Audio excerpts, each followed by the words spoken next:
हिरव्या वाटणातलं झणझणीत असं भरलं वांगं बनवण्यासाठी एका कढईमध्ये शेंगदाणे भाजून घ्यायचेत.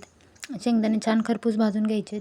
नंतर एका मिक्सरच्या भांड्यामध्ये लसूण, कोथिंबीर, भाजलेले शेंगदाणे आणि खोबरं याचं आधी वाटण करून घ्यायचं आहे. आणि नंतर त्यामध्ये हिरव्या मिरच्या टाकायच्यात आणि ते सुद्धा असं बारीक वाटण करून घ्यायचं आहे.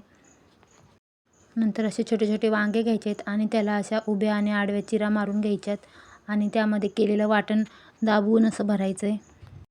नंतर एका कढईमध्ये एक पळी तेल टाकून घ्यायचं आहे. तेल छान गरम झालं की त्यामध्ये ठेचलेलं लसूण टाकायचं आहे आणि लसूण टाकून झाल्यानंतर टोमॅटो टाकायचा आहे. टोमॅटो हा ऑप्शनल आहे, तुम्ही नाही टाकलं तरीसुद्धा चालेल.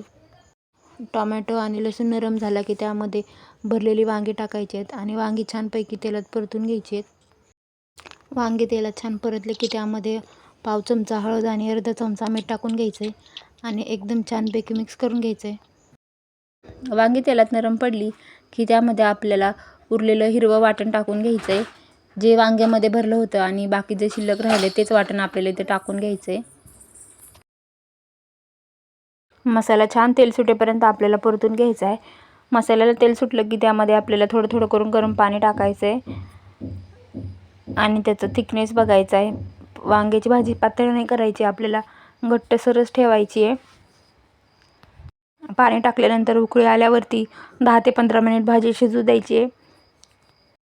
रेसिपी आवडल्यास लाईक करा, शेअर करा. Thanks for watching. Bye bye.